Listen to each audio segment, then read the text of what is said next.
Hello, everyone. Good afternoon. A warm welcome to all of you to the Pew Charitable Trusts. I'm Tom Dillon. I'm the Vice President of International Environment here. Much of our international environment work is focused on oceans. That takes the form of global projects to combat illegal fishing, establish sustainable fisheries, and protect marine habitats, among other issues. Overall, our aim is to put governance and management in place for healthy and resilient oceans. One of those projects is on seabed mining. And what makes that project distinct, in my mind, is that it is trying to get out ahead of an issue before it actually manifests itself. I don't think that has happened with an extractive activity before, in which the conservation or environmental community has been engaged long before it actually manifests itself in the international seabed. Our speaker today knows more about that topic than maybe anybody alive. And as mining in the international seabed becomes seemingly an inevitability, he is leading the way in terms of ensuring there are responsible and equitable rules. And we know from his scholarship, particularly from his notable contributions to the Global Ocean Commission, that he places a high value on marine conservation. Thank you for that, Michael. And he certainly has an impressive background, with degrees both in law and in marine policy, and deep experience at the UN, including having been involved in the ISA in one way or another since it was created in 1996. Before he comes up here and speaks to us, Con Nugent will come up. Con directs Pew's project on seabed mining. Con will tell you a little bit about that, and then he will do a more official introduction of Michael. But once again, thank you for coming today, and we're looking forward, after Michael speaks, to a good question and answer session with all of you.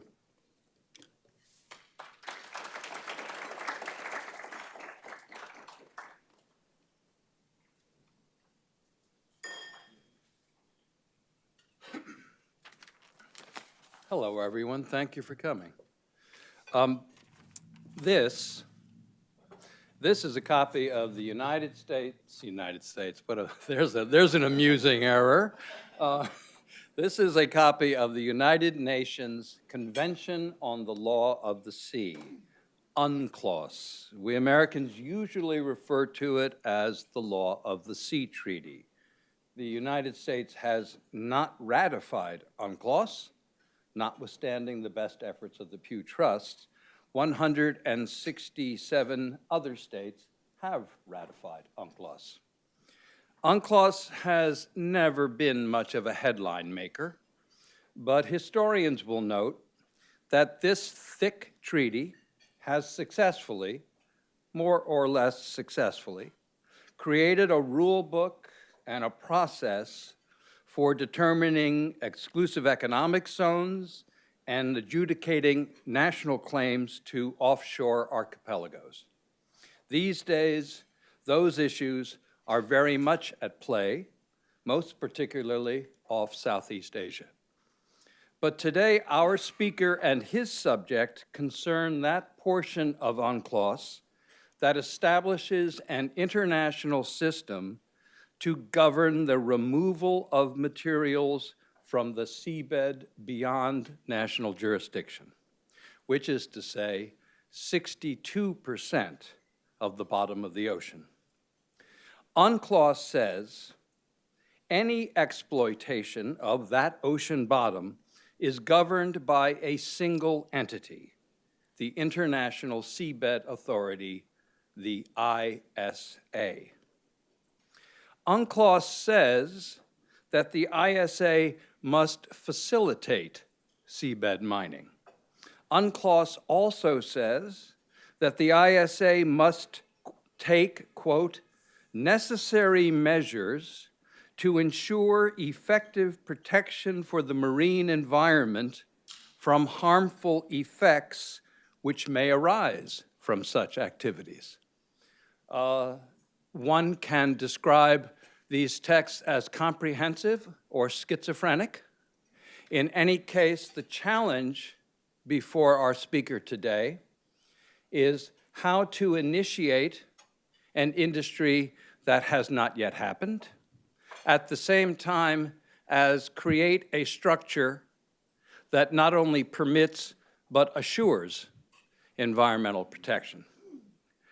We are a player in this international process, trying to write the regulations to govern an extractive activity before it begins.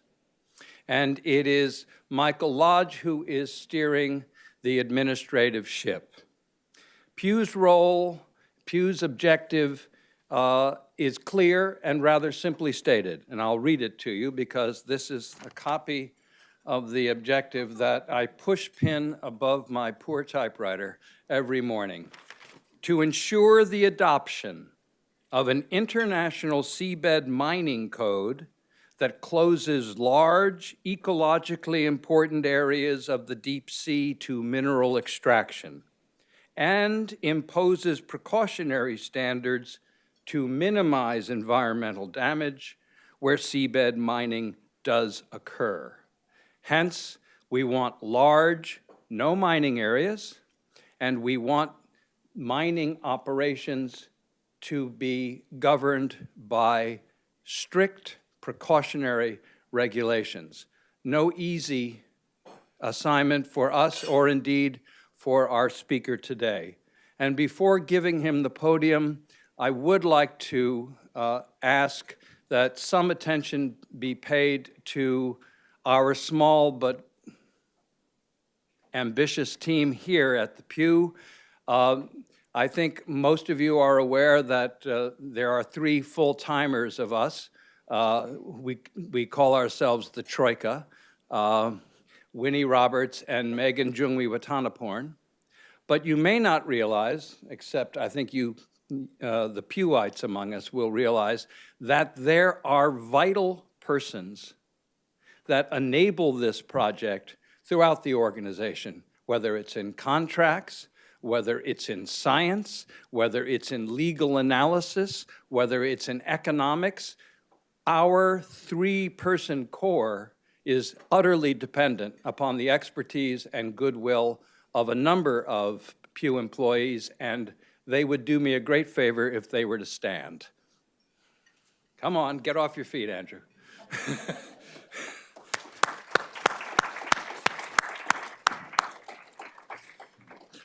So I will say no more, except thank you very much for coming.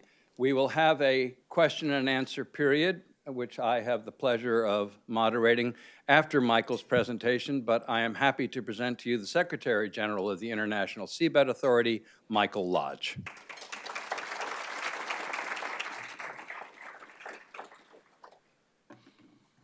Thank you very much indeed, Con, and let me say how delighted I am to be here at Pew to talk about deep seabed mining and the environment.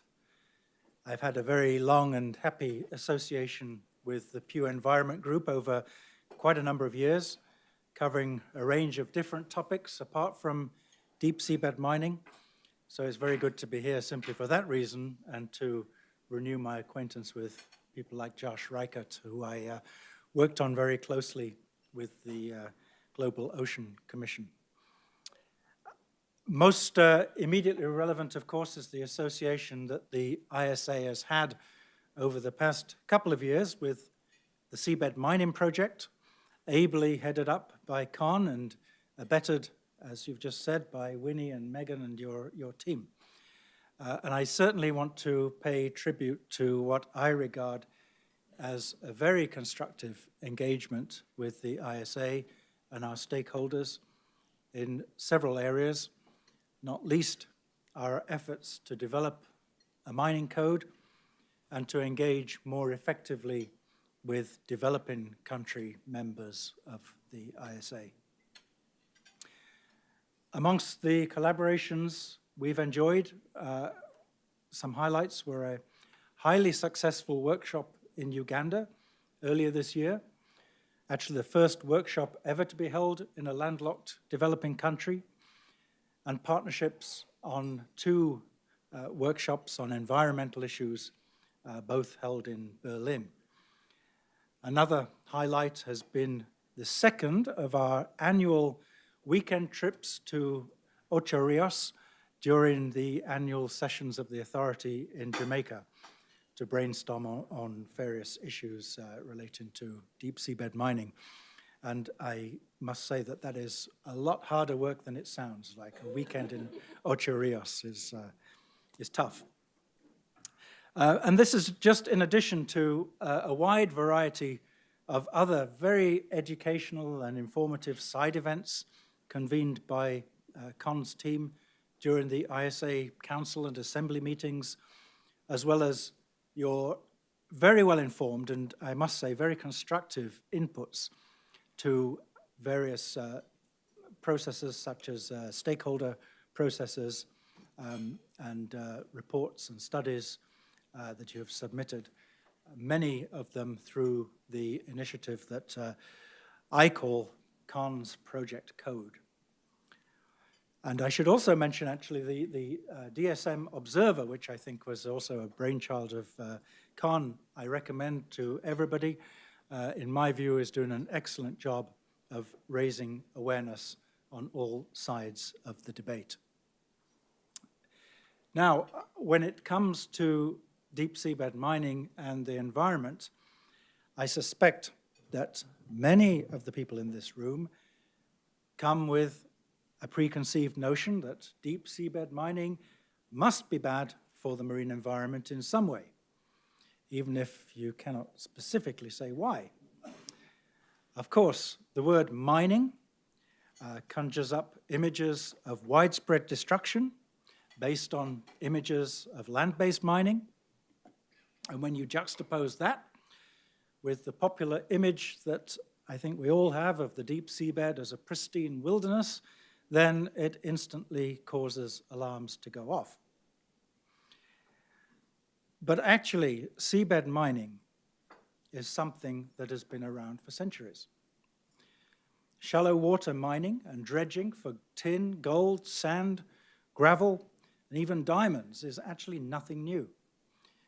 And already today it adds up to a massive industry with billions of tons of material moved every year. It's likely that the deep seabed mining industry will use or adapt many of the proven technologies and management techniques already used successfully in shallow water mining. Now, I'm probably not going to convince anybody here that deep seabed mining is beneficial to the marine environment. Although, in fact, there is good evidence that compared to land-based mining, seabed mining offers a sustainable source of critical raw materials far into the future. But it's not my job to try to convince anybody. What I would say, however, is that some of the dramatic and attention-seeking headlines that I've seen recently, phrases such as invisible land grabs, machines the size of buildings literally destroying the systems that keep us alive, clear-cutting the ocean floor, and so on. When you join Twitter, you expose yourself to a lot of these things, and maybe it's not such a good idea. But they're not helpful. In fact, they're blatantly misleading. And similarly, comparisons to disasters such as Deepwater Horizon incident, which involved a volatile compound that is totally different in character to deep sea mineral ore, are just misguided. So all I ask is that collectively we ground discussions in reality. In particular, I believe we would all do well to bear in mind a few key points. First, deep seabed mining has not started yet. All activities to date are exploration, which involves no greater environmental impact than marine scientific research. That also means that we have a unique opportunity to get it right. In fact, as Con just said, this is probably the best regulated industry that hasn't happened yet. Second point is that even when deep seabed mining does start, it will most likely be at the scale of a very limited number of operations. Based on the size of investments required to make this thing happen, I don't think that anyone is predicting more than a handful of commercial operations during, let's say, the first 15 years. There will therefore be plenty of time to monitor and assess impacts, to learn from experience, and improve technology. I think the only thing you can say with certainty is that the first operator is likely to get it all wrong, and technology will improve. And the third point is that existing, well-established and proven environmental management techniques are easily applicable to deep seabed mining. Nobody is suggesting that environmental impact assessments, for example, should not be required, and that the regulator, that's the ISA, should not specify the level of permitted impact. Standard environmental management tools that have been used in offshore industries for years, spatial management, impact assessment, prevention and mitigation of impacts, are all equally applicable. And the fourth thing I would ask you to bear in mind is that worst case scenarios are massively exaggerated and bear very little relation to reality. As I mentioned, Deepwater Horizon. That is not what we're talking about here. By and large, we're dealing with rocks and mud, to put it in most simple terms, not volatile compounds under pressure. There are no tailings from deep seabed mining. Operations can be halted very quickly, and direct impacts can be stopped immediately. Well, having said all that, it would be foolish not to acknowledge that we are embarking upon a new adventure with many unknown factors to consider, and that there are real problems around lack of detailed knowledge of deep sea ecosystems, lack of data, and uncertainty as to the scale and duration of impacts. What we must not do, however, is pretend that there is some sort of existential debate about whether deep seabed mining should be permitted to go ahead or not. We are way past that point, and have been for many years. This is because the one factor that distinguishes deep seabed mining from any other extractive activity, or indeed any other ocean use, is the nature of the underlying legal regime established by the Law of the Sea Convention. And I'm very glad that Con brought the book and emphasized it in his brief introduction. Seafloor minerals are the only example of a global resource that is under international management by an international organization established exclusively for that purpose.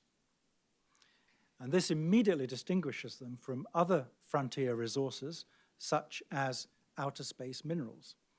And if you follow the press, there has been some very, very interesting debates in recent months about outer space minerals and the sort of freedom of access that is offered by those as frontier resources. Very interesting to distinguish them from seabed minerals. So as such, the International Seabed Authority represents a unique experiment in international relations. For many states, it fulfills a long-held vision that the mineral wealth of the deep seabed should not be appropriated by a few technologically advanced countries, but should be shared between all countries, including the landlocked and disadvantaged countries, with its status as the common heritage of mankind. The task of the ISA is to deliver on that vision and to make sure along the way that it is done in the most responsible and sustainable way possible. So we need to work together to ensure that this happens. That is why I'm particularly pleased to see that Pew's efforts have focused not only on providing the highest quality, independent, scientific and legal advocacy, but also on working together with developing countries to raise awareness and help to coordinate positions. So, where do I see things going in the future? Well, I see two major challenges for the ISA at present. The first, of course, is that we now have to put in place a workable regulatory framework that incentivizes contractors to commit significant investment and resources to develop exploitation projects, while also addressing concerns of states parties to the convention, as well as other stakeholders, including environmental groups. Some of the major concerns are around regulatory stability and predictability, and of course, the financial and environmental management regime. A lot of preparatory work has already been done. There's many technical studies, there've been many workshops, and as some of you may know, a first consolidated draft of the mining code is currently out for public consultation. I think you have a few days left to comment if you wish to do so. At its 2017 meetings, the Council of the ISA agreed to fast-track the development of the code, and as a result, there will be 2 meetings of the Council in 2018 with a view to doing exactly that. The views of civil society are very important in this process, and I really do look forward to the continued support and input of Pew and your community in this exercise. The second major challenge is environmental planning at the regional scale.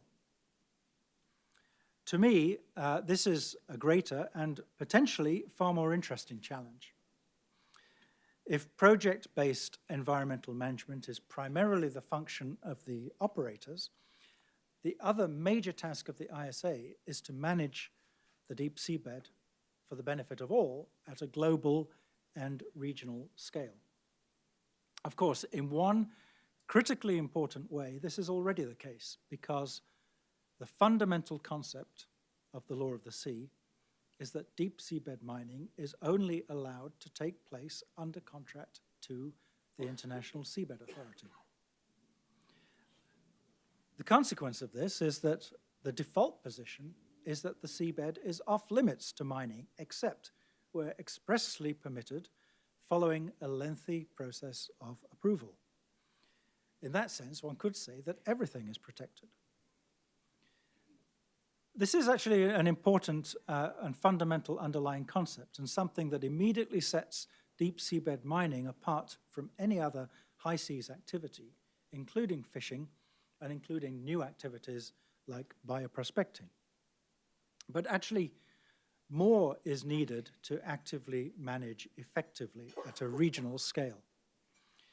We need to drastically improve knowledge of the deep seabed, both inside and outside areas that may be under exploration. And I would suggest, like Con, I agree very much with Con's statement that another critical and urgent step is to develop networks of protected areas managed by the ISA where no mining should occur. Now, so far, the only regional environmental management plan that we have is the plan for the Clarion-Clipperton zone, shown here, which was adopted in 2012. This groundbreaking and unique plan originated actually in work funded initially by the Kaplan Fund and thereafter by the Pew Charitable Trusts through the Pew Marine Fellows Program to develop a scientific case to identify a biogeographically representative network of potential protected areas. The plan was then developed through a consultative process under the auspices of ISA and eventually accepted by the political organs of the organization. And one of the main features of the plans is the 9 areas that you see on the map as large white boxes, which we call areas of particular environmental interest, where it is designated that no mining should occur. They are actually some of the largest protected areas on the planet. Each one is 400 by 400 kilometers, which together adds up to a very substantial area, and begins to hit the target of around 30% of the entire region under active protection. But the existence of those boxes actually highlights one of the main flaws of the plan. It's actually of somewhat limited value to just set aside protected areas on the basis of models. At some point, we need actual data to get a better overall picture of the regional environment, amongst other things, to make sure that those are the right boxes that we set aside. The only data at the moment being collected in the Clarion-Clipperton Zone, and indeed in any other areas of the deep seabed, are really those that are being collected by contractors, exploring under contract to the ISA. Now, the amount and quality of data that have been collected have improved tremendously in the past few years, and several contractors have cooperated with the ISA to gather data on those white boxes. But what we really need to see, and what I would very much myself like to see in the future, is independent scientific research, preferably with the participation of ISA, and certainly with the participation of scientists from developing countries, specifically aimed at gathering and sharing data on those protected areas and surrounding areas of the environment. Only then can we really undertake a meaningful analysis and make decisions for the future as to how much should be protected and where. Some progress is being made, and I'm very pleased to say that at the moment, ISA, for example, is cooperating with MIT. We will be going out on a research cruise later this month with MIT, and we will also be a partner in a major European project called JPIO, Joint Project for the Investigation of the Ocean, that will take place over the next few years. Beyond the Clarion-Clipperton Zone, both the ISA Council and even the General Assembly of the United Nations have recognized the need to develop similar plans in other mineral-rich areas where exploration activities are taking place. And member states of the authority have repeatedly acknowledged the need for a global, multi-regional approach that would enable the production of better policy and operational frameworks for future site-specific management activities. Some of the key areas that have been identified and that seem to me to be of particular concern include the Mid-Atlantic Ocean Ridge, the Indian Ocean Triple Junction Ridge, and the Northwest Pacific. And you can see on the slide here some of the areas in the Atlantic Ocean where exploration is taking place and where we would need to do something at the regional scale. And the same slide just went off, there it is. The same for the Indian Ocean, which is becoming an area of increased interest and increased activity. So as Secretary General of the authority, I am very supportive of this approach. I firmly believe that regional environmental management plans designed to collate all relevant scientific data for each sub-region of the area as a whole are really the best way to go to complement the work already being undertaken by ISA, and particularly to give more ownership to countries in each region, particularly the developing countries that border these regions. In turn, I think this would strongly contribute to the discussions held within the ISA for the developing the frameworks and processes to set the specific management objectives for contractors in the planning and monitoring of exploration and mining activities, particularly where multiple activities are taking place in the same maritime region. The problem, of course, is that scientific work on the scale that is needed costs money, and it is a lot of money. Even more is required if we are to carry out long-term monitoring so that we can measure and understand changes to the environment over time. And really, I think without that long-term monitoring, all that we do is of limited value. Nevertheless, I believe that at this time, ISA has a unique opportunity and certainly provides the best available political platform to establish comprehensive frameworks for environmental management. I hope that others will find this vision equally compelling and can join us in this enterprise. And I hope that in just a few minutes I've given a little insight into at least some aspects of environmental management by the ISA. I know there is much more to say and there is much more context that I have not been able to put forward, but I look forward very much to your questions and to engage in a constructive discussion. And once again, I thank Pew, I thank Con and Project Code for their excellent input, and I look forward to a very, very exciting 2 or 3 years ahead of us. Thank you very much.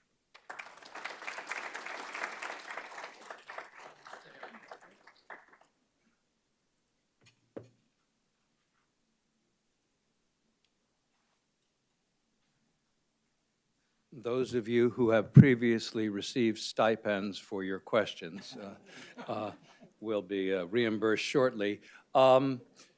Do we have any mobile microphones, or will people enunciate? We do have. Megan has the microphone, and she is a mobile force.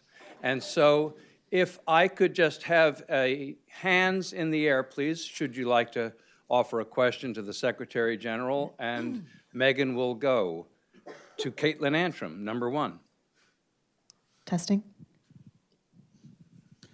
Well, Michael, thank you for coming to Washington and talking to us. When we put the convention together, we had a lot of tasks that were mentioned in passing. One of the ones is the ISA has to coordinate with all of the agencies that have an interest in the seabed. You have a staff of under 40 people, and only about half of them are professional positions. How are you dealing with the IMO, the cable industry, and all of the other groups that have an interest in what happens with the seabed? And how do you see that progressing as the workload becomes more difficult? One by one or a group at a time? Why don't you take that one? Okay. That's pretty Yeah. meaty. Yeah, thank you. Thanks very much for that question, Caitlin. And I mean, it's a very good question. You mentioned 2 organizations which, as it happens, we do cooperate with extremely well. And we recently had a good interaction with IMO. We are joining GAZAMP, which I'm told is an important step forward. And we collaborate very well with the International Cable Protection Committee. We work with other organizations. We're developing cooperation with IOC, UNESCO. We are a regular attender at the ongoing BBNJ discussions in New York, which at the least gives a very good platform for talking to other organizations. We're working for a number of years now with David Freestone's organization in the Sargasso Sea. But you're right, it's very, very difficult with a very minimalistic staff, and it does mean that there's a lot of things we would like to do which we have not been able to get around to. So I believe that that sort of cooperation is extremely important, and we would like to give more attention attention to it, but it's always a question of resources. David Freestone, I think you were next. The aforementioned David Freestone. Thank you very much. I'll send you an invoice, Con, after. If that's Thank you so much. thank you, Michael. That was tremendous. Very a great vision. And I'm particularly taken with your idea of the regional. I mean, I have an axe to grind as I'm the executive secretary of the Sargasso Sea Commission, which is regional governments as well as others involved. And what I like particularly was the fact that you see this as a kind of the way forward, because areas of particular environmental interest, huge ones, which have been identified in the Clarion-Clipperton Zone, there's not yet a process for the development of areas of particular environmental interest elsewhere, right? This is very much an ad hoc fix. Do you see that? It isn't in the mining code that I looked at. Do you see that as something you would be developing, and how would that look? Yeah, I mean, I think the Clarion-Clipperton Zone project, which developed over many years, and it was extremely controversial when it was first floated, and I believe Mr. Nugent was very much involved in those early discussions with the Kaplan Fund. But I think that's a very good precedent of a process. I think there is an interest and a willingness to launch processes in other regions, the Atlantic, the Indian Ocean, also the Northwest Pacific, where there's an area of interest for cobalt crust mining. But the process is not well defined. So in a sense, we are making it up as we go along. I think what is important, and I think the lessons learned from the Clarion-Clipperton Zone process is, one, you need a very good scientific advice. And that can take some time, especially when there is very little data available. That's one of the major constraints. And for that reason, you need to work with existing contractors, because they are doing the work and they have the data. But the second lesson is that I think you cannot just leave it to the scientists. It's no good if scientists just go off together and a few advanced countries go off together and develop a nice-looking plan. It's got to have the engagement of other stakeholders, which includes countries that are bordering that region. But we're a global organization, so it potentially includes other countries that may not necessarily be bordering the area concerned, but they have an interest. And it's got to therefore be a multilateral process. And that, again, requires resources. And we keep coming back to this issue. It's resources. And ongoing monitoring as well is extremely important.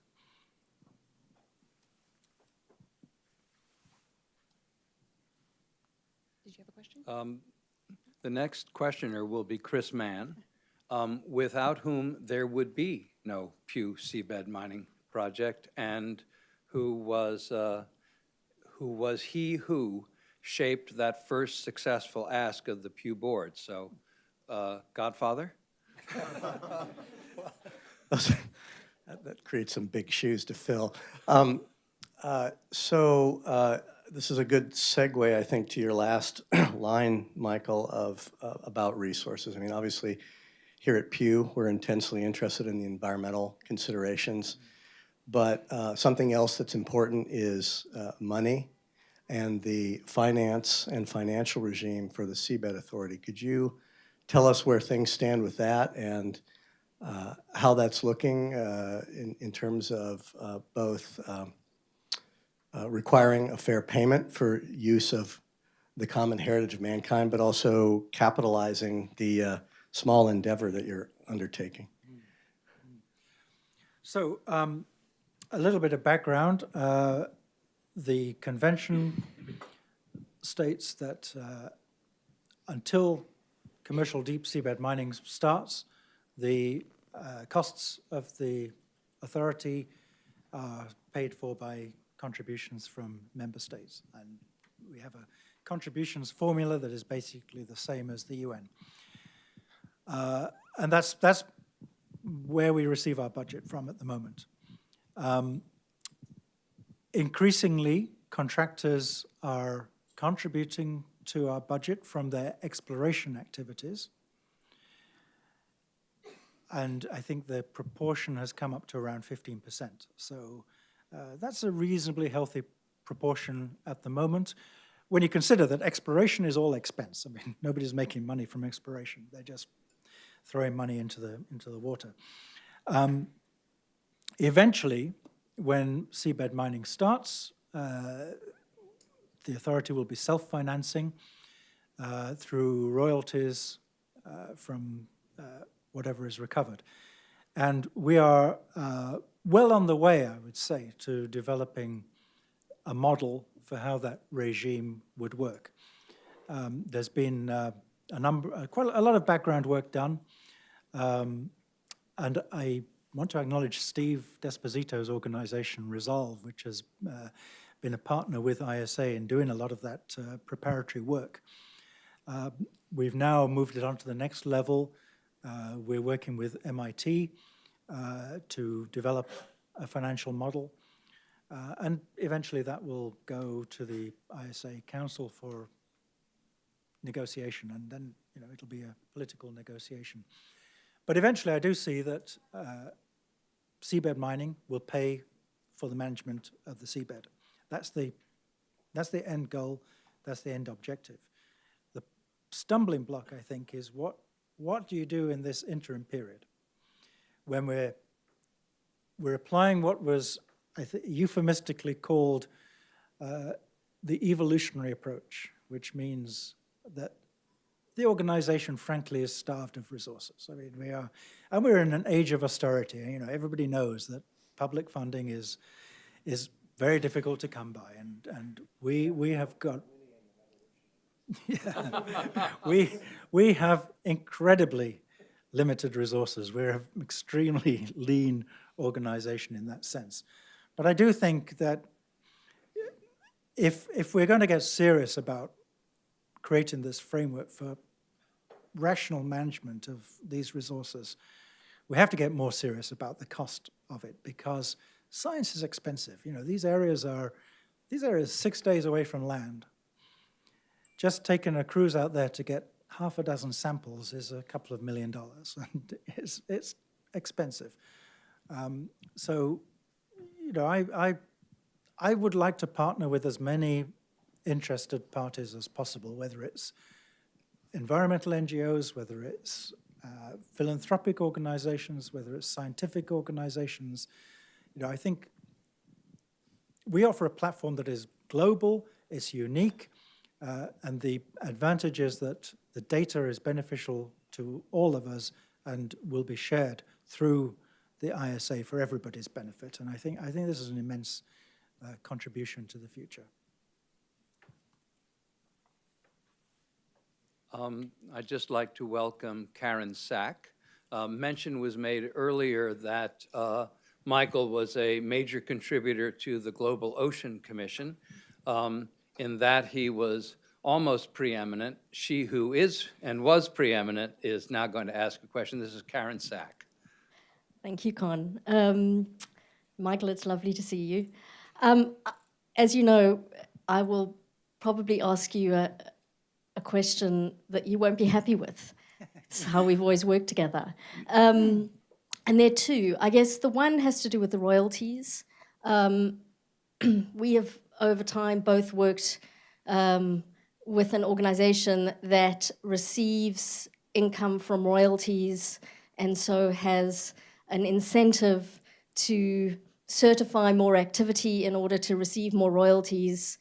And I guess the question on that is how you intend to get around that situation with the ISA. And the second would be if you could talk a little bit about the application of the precautionary principle in some of the regulations that you are looking at taking forward, where there isn't the science, where relying on the industry to do exploration may not be the thing to do. Are there some places that maybe just need to be recognized as we don't know enough, therefore we're not going there, and exploration is not the way to get information? Well, I think I can deal with It's the lovely second. to see you, as I said. I think I can deal with the second one first, because there is really no distinction between exploration and marine scientific research. So if you're going to do marine scientific research, it's the same activities. I do think that the best way to apply the precautionary approach is through the regional management plans, that you can gather sufficient data to identify that there are areas that are in need of protection on a precautionary basis, and then you can set aside those areas. So those are off limits. That's fine. I'm totally supportive of drawing large boxes on maps. I think the point is that the way you draw the lines has to be informed. Otherwise, you run the risk of just drawing lines that satisfy some sort of criteria, but don't really achieve the objective that you're trying to achieve. In terms of the division of royalties and the incentives, perverse incentives for regulators to under-regulate, well, I completely agree that in the long term, there's probably a need to rethink the way in which the ISA regulates and to ring-fence certain activities. I think we're operating from a structure that was designed in the late 70s, early 80s. It's possibly not the ideal structure. The good thing about the evolutionary approach is that it allows you to evolve. But again, I think time is on our side. I think the reality is that this activity is going to proceed rather slowly. We're not going to wake up one day and find that there are 15 or 20 companies suddenly ready to invest almost $1 billion to go out to sea. It's going to happen, it's going to ramp up over a long period of time. So I do think that the evolutionary approach allows time to think about how the authority can best work as a regulator and ring-fence things like inspection regimes, things like environmental monitoring and so on, away from the part that deals with collecting and distributing money. Ben, I see you way in the back. Now hold on for the microphone, Ben, thank you. All the way on the other side of the room? Yeah. She's moving quick. I can enunciate now. Ben Shelk with the Ocean Foundation. You started the presentation pointing out that there are a lot of misconceptions, a lot of miscommunication and rhetoric around this issue, a lot of misunderstanding. But in many ways, this whole issue has suffered from somewhat of a PR crisis. And I'm just wondering, after years of working on this, whether your approach to dealing with some of those most vocal actors or resistors, indigenous groups especially, whether your strategy has changed, whether the way you communicate about some of the environmental concerns has changed, whether the way you engage these communities has changed over time. Well, I think it's a good question, but it's probably one that's not best directed at me, because bear in mind that we only manage areas that are beyond national jurisdiction. Within national jurisdictions, that's outside the scope of the authority. So, I don't think that we have a great connection with indigenous communities. Those are more national responsibilities, and I think there's a fairly bright line between national issues and international issues. We would not purport to tell any country how they are going to manage their own operations.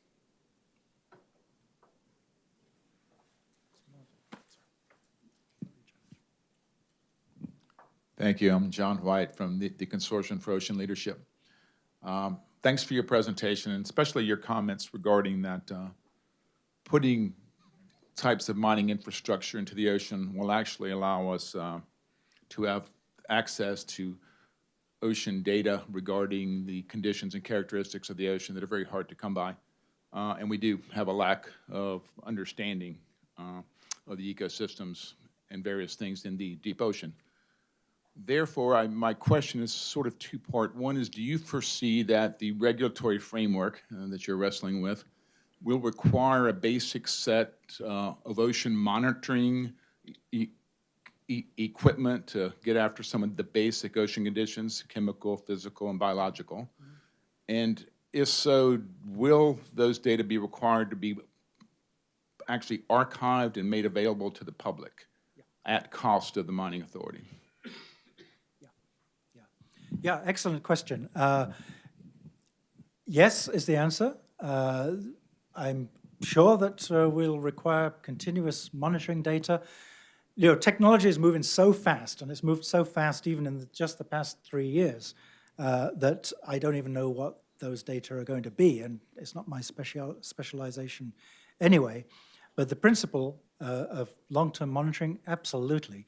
In fact, one of the voluntary commitments that ISA made at the UN Ocean Conference earlier this year was to work with University of Hawaii on a very exciting project to develop some long-term deep-sea monitoring buoys, which I think will be a huge contribution and very low cost. And yes, one of ISA's principal functions is to make environmental data on the ocean publicly available.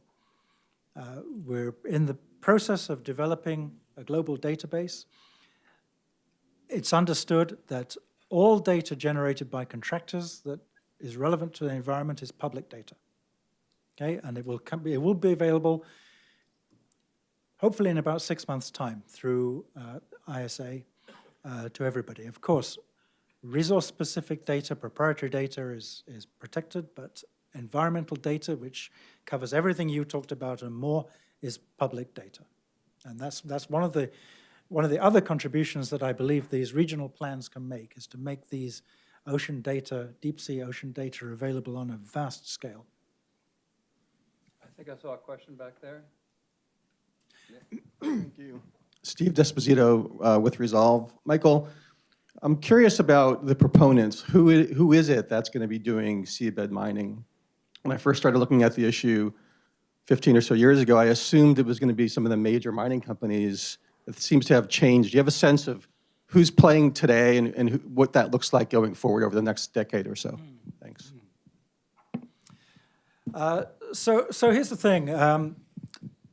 Seabed mining is a really interesting business because it's not really mining, and it's not really offshore industry. It's a kind of a combination of both. You need offshore technology to collect the material. As I say, there's no processing at sea, so there's no tailings at sea. And then you bring it back to land and it goes into the regular minerals chain. So potentially a whole range of industries have an interest. And I think we're still seeing things evolve. If you look at the range of contractors at the moment, you'll see that some of them are states, government-funded research, presumably with a view to commercializing at some point. In some cases, China, Russia, probably they'll remain national projects. There's technology companies, there's offshore companies, so a mixture. And I think as an industrial sector, is still very much in its infancy and still evolving. So I don't really know what the final shape of it is going to be. What sort of business interests will align once operations become commercial? Okay, let's take a couple more questions. Behind Andrew, I'm sorry. You. Thank you, ma'am. Diana Weber. I have a question. Coastal and shallow areas often are very used to environmental perturbation. Deep sea areas are not. They have gone through evolutionary time with very little to no perturbation. So what kind of mitigation strategies are being prepared to handle problems in the future? Who is going to do the monitoring? Because it almost seems like if you rely on the companies, you're asking the fox to watch the hen house. Yeah, and at some point, ISA is going to have to step up and create a department of monitoring or a monitoring regime. But at the point that that happens, I'm not sure when that's likely to be. Before operations start, I would assume. But it's certainly something that's catered for in the regulatory regime. So there has to be monitoring. You're quite right. And Andrew and Nicola, and then we're going to close it up. Thank you. Hi, I'm Andrew Friedman, the Pew Charitable Trust. Thanks again, Michael, both for your overview and for your willingness to stand right after lunch before a civil society firing squad. If we could return for just a moment to your remarks on regional planning. While we're in this transitional period and we require better scientific evidence, and I hope I'm not paraphrasing too much here, better scientific evidence to ensure that these regional plans provide for the effective protection of the marine environment. Who ultimately bears responsibility for ensuring that that scientific evidence is collected? Is it the sponsoring states who view these minerals as a strategic resource? Is it civil society who are themselves resource constrained? Is it the 40-member team at the ISA? Is it perhaps the contractors? Be very curious to get your views. Thanks. Well, I think it's a joint and shared responsibility. It's the area is the common heritage of mankind, so everybody has a role to play. Sponsoring states, absolutely, they have a role to play. They have to manage the activities of their contractors, and they have to ensure that their contractors play by the rules. Contractors, of course, they have responsibilities. ISA gives them intense responsibilities for collecting environmental data. We require 105 different environmental variables to be collected. And as I said, those data will become public data. But then other countries who may not be contractors or who may not have any direct mining interest also are stakeholders. And scientific research programs are run by many, many countries, including the United States, of course. And all those ocean data go towards contributing that picture of the and detailed knowledge of the marine environment. So that's why I say that these regional plans need to be developed with as wide a group of stakeholders as possible. There's even private enterprise out there doing ocean research. Schmidt Ocean Institute, for example, has just been doing some amazing work in the Phoenix Islands protected area. Why not do the same work in the deep sea? It needs to be done. And the last question is to Nicola, and then we will wrap up. Thanks very much for making the trip down to DC. Nicola Clark with the Pew Charitable Trust on their High Seas team. And we've had the pleasure of seeing Michael in New York at some of our BB&J meetings, so we can verify he was there and an excellent participant. As somebody who spends a lot more time thinking about the water column than the sea floor, I'm curious to hear more about how the ISA is considering the water column above the mining areas. So I'm curious to hear, for example, if there's a proposal for exploration or exploitation that's on the seafloor below some sort of a protected area or where a VME is designated. Is that something that's considered when you're considering that proposal? And then conversely, for areas of particular environmental interest, is that something that the ISA is interested in seeking some sort of environmental protections for the water column above those APEIs? Thank you.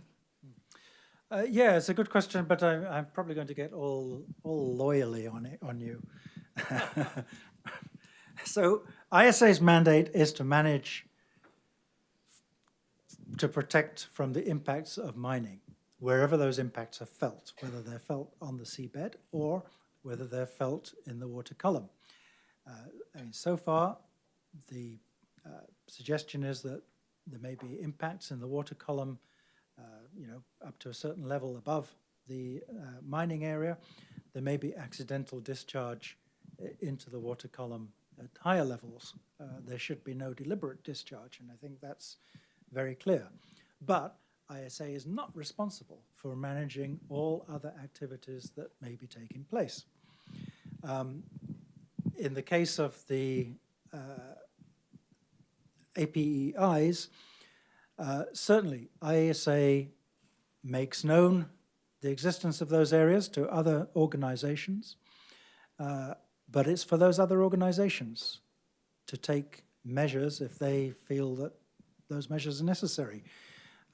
In fact, in the particular situation of the Clarion-Clipperton zone, probably the only other significant impact might be surface level tuna fishing.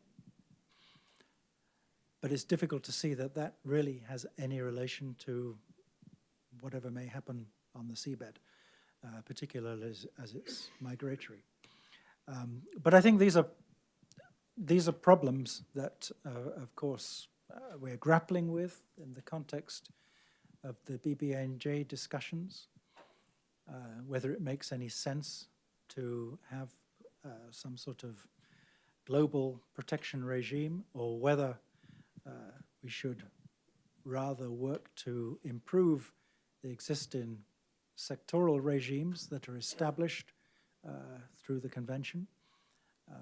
And certainly in the case of the ISA, it is a comprehensive and it is a global regime. It's difficult to see that there is much to be gained from adding another layer to that. But, that's an ongoing discussion. I mean, I think the key message I'd leave there is that really the major problems that the ocean is grappling with are overfishing, certainly is a persistent problem. And I've certainly been outspoken about that in the past, as Josh knows. And the other major problem is one that has nothing to do with ocean activities at all, and that is land-based pollution, which is by far and away the biggest threat to the ocean. Excellent questions, excellent answers, and I think a very effective and telling presentation. We're really grateful for this turnout, and both in quantity and quality, and let's repeat the process sometime. Thank you.